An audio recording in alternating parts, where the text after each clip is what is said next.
अन्यन्य भक्ति का अर्थ क्या है? ठाकुर जी से अन्य कोई नहीं है। सिया राम में सब जग जानी।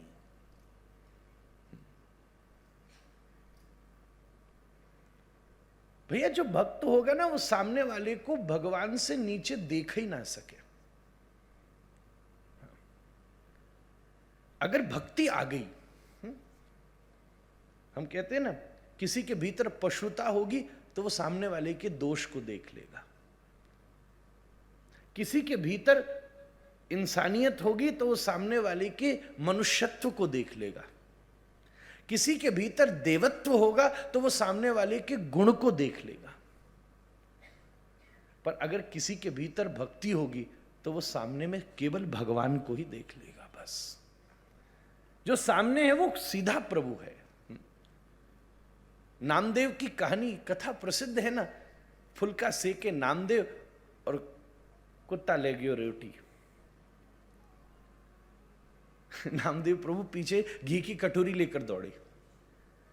अरे घी तो लगा ले विठ्ठला, ए विठ्ठला घी लगा ले। किसी ने कही, बाबा क्या हो गया, कोई प्रभाव हो गया है क्या, ये कुत्ता है? नामदेव सरकार बोले, तुम्हारी दृष्टि में हो सकता है, पर हमको मालूम है नामदेव के पास विठ्ठल के अलावा और कोई नहीं आ सकता। हमारे कोई ना आ सकता। इसका अर्थ है अन्यन्य भक्ति। अन्यन्य भक्ति, कोई उससे हम अन्य न मान। जब हम आत्मिक स्तर पर उतरते हैं ना, हमारे तपन के बहुत से वाहन खड़े, आज एक और नया निकला। तो ऊपर से सब अलग, इंजन सबका अलग, ड्राइवर सबके अलग, पर फ्यूल सब में एक सा। 6 फिगर वाली जो लाए होगे या 7 वाली लाए होगे, फ्यूल भैया सेम ही डलेगा, सेम रुपया का डलेगा। ऐसा नहीं कि बड़ी वाली लाया हो तो 3 रुपया महंगा वाला डीजल डलेगा, सस्ती वाली लाया हो तो 30 रुपया सस्ते वाला डलेगा। डलेगा सब में बिल्कुल एक सा। इसलिए जब किसी के शरीर का बोध होता है तो भेद दिखते हैं। जब किसी का के मन का अंतर दिखता है, इंजन, तो भेद होते हैं। किसी की बुद्धि का अवलोकन होता है तो भेद दिखते हैं। पर जब आत्मबोध हो जाता है तो अभेद हो जाता है। क्योंकि डीजल तो सब में एक सा डलना है। भीतर वाला डीजल बिल्कुल सब में एक। मेरा शरीर मेरे डीएनए से बना है, आपका शरीर आपके डीएनए से बना है। मेरा मन मेरे संग से निर्मित हुआ है, आपका मन आपके संग से निर्मित हुआ है।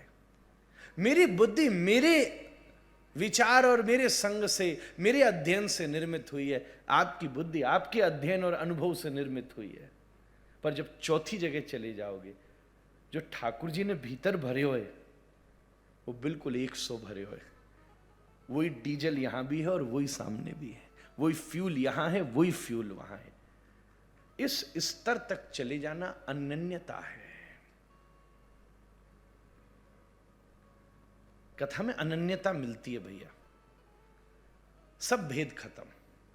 क्या कोई सोच सके, सरकार जय जय, कोई पहली बार कथा सुन रहा होगा, कोई 25 वर्ष से सुन चुका होगा, कोई समाज में अत्यंत सामान्य, कोई अति विशेष, बल्कि कोई महादानी, कोई कृपण भी है सके, पर कोई किसी भी स्तर का क्यों नहीं हो। और श्रोता क्या, वक्ताओं में भी वरिष्ठतम में महाराज बैठे हों, पर कथा मैया की अनुभूति में सब अनन्यता के भेद में स्थित हो जाते हैं। ऊपर बैठने से व्यास बड़ा नहीं होता। मैं निवेदन करूं, राजपीठ में स्पीकर बड़ा होता है, पर धर्म पीठ में श्रोता बड़ा होता है। राजपीठ में वक्ता बड़ा होता है, पर धर्म पीठ में श्रोता। हम भैया बोल बोल के प्रभु को नहीं पा सकते, पर आप सुन सुन के पा सकते हो महाराज। अपनो काम फिर भी सेकंड नंबर पर बनेगा। नवदा भक्ति में कीर्तन को दूसरी श्रेणी में रखो है, पहले तो श्रवणी है, पहले सुनवे वाला जाएगा, फिर ठाकुर जी सोचेंगे इसको सुनावे वाला कौन था। तब हो सके कि नेक्स्ट इस दास को नंबर लग जावे कुछ महाराज, तब हमारो नंबर भी लग जाए कि ले आओ इसको भाई, इसने सुनाई। सही बात तो यही है। तीसरी बात कही, कथा से अंतःकरण की शुद्धि होती है। किसी पात्र में कुछ गंदगी भी हो, आप उसको नल के नीचे रख दीजिए, धीरे धीरे धीरे धीरे पानी आएगा। जय जय छलकना शुरू होगा महाराज जी। पहले देखना, आप अगर नल बंद नहीं किया तो पहले काला काला पानी निकलेगा, फिर थोड़ी देर में देखना भूरा भूरा निकलेगा, फिर थोड़ी देर में देखना पीला पीला निकलेगा, फिर थोड़ी देर में देखना गदला गदला निकलेगा, और फिर नल बंद नहीं हुआ तो थोड़ी देर में देखना जो डल रहा है बस वही बाहर निकलना शुरू हो गया।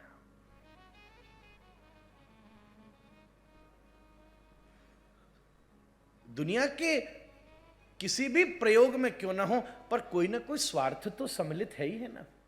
इसलिए अपन भरते तो जा रहे हैं, पर उससे पवित्रता नहीं मिल रही। पर जब हरि कथा में आ गए तो एक काम करो ना, अपने इस हृदय के घड़े को व्यास की मुख रूपी टोंटी के नीचे धर दीजिए, चिंता मत करो, भरने दो भरने दो भरने दो भरने दो, और एक दिन देखना भीतर की कलुषिता समाप्त हो जाएगी। गोसाई जी कहते हैं, निर्मल मन जन सो मोहि पावा, मोहि कपट छल छिद्र न भावा। और चौथी बात कही, तृष्णा रहित वृत्ति। एक अलग सी प्रकार की तृप्ति होती है, अपन को पता नहीं चल रहा कि क्या हो रही है, पर अगर यहां से अपन गए 3 घंटा बैठ के, तभी तो इतनी देर बैठो रहे। जैसे कल वहां हम जब पहुंचे तो महाराज साहब बता रहे, वो 6 घंटे सवेरे 10 बजे से 3 बज गया जब तक मैं पहुंच, 5-6 घंटा। कहीं कहीं जगह तो भैया तरंग आ जावे। एक जगह कृष्ण जन्म था, अपन 3 बजे बैठे, मन कर गया, जनता भी झूमती रही, रात में 12 बजे ही कृष्ण जन्म हुआ।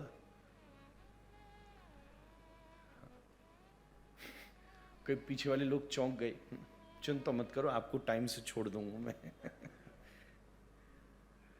एक अलग सी प्रकार की तृप्ति है, जो तृप्ति कई बार बहुत सारे साधनों के बाद भी जीवन में प्राप्त नहीं हो पाती। पीस के चक्कर में हम न जाने कितने पीसेस में बढ़ते जाते हैं, अपने को पता भी नहीं चलता। पर एक भिन्न सी प्रकार की तृप्ति अंतःकरण को होती है, सहज सी, शांत हो जाए आदमी। आज बड़ा आनंद आया। मुझे ये पता नहीं, पर कुछ युवा बालकों ने हमसे एक पिछली कथाओं में एक बात कही है।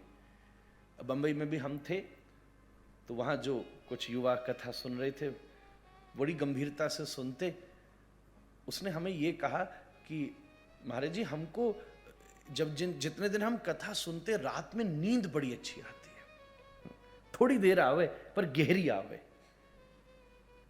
और ये बात आप ध्यान दीजिएगा, अध्यात्म में अनुभव करने वाले व्यक्ति को हर कार्य गहराई तक हो सकता है। एक भिन्न सी तृप्ति होती है, और जब अंतःकरण को तृप्ति रहती है ना, तब वो तृष्णा से निवृत्त होने का प्रयास कर सकता है। जैसे कोई भूखो हो, ऐसे समझिए ना,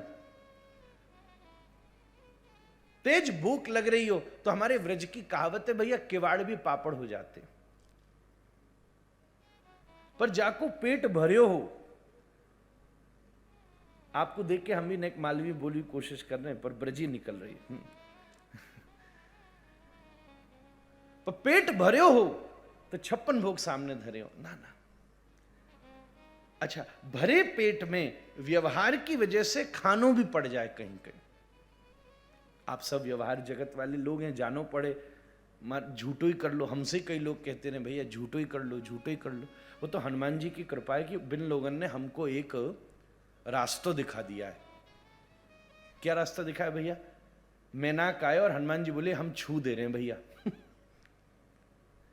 हनुमान जी बोले हम छू दे रहे हैं, इसी को मान ले कि हमने तेरी सेवा ले ली। हनुमान जी ने ये रास्ता नए दिखायो होतो तो बड़ी दुर्दशा हो गई होती महाराज। तो सब के में कुछ लियो कुछ लियो कुछ लियो कुछ लियो, कितनों लियो?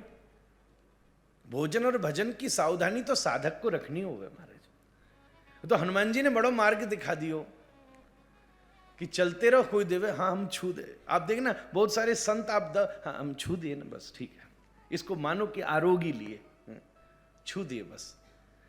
आपको बोले ये कौन सी परंपरा? ये परंपरा श्री हनुमान जी ने शुरू की। आज बहुत सारी जो परंपराएं ना वो कहीं ना कहीं शास्त्रों से शुरू हुई है। अब ये है कि कोई नकारात्मक शुरुआत थी, कोई सकारात्मक शुरुआत।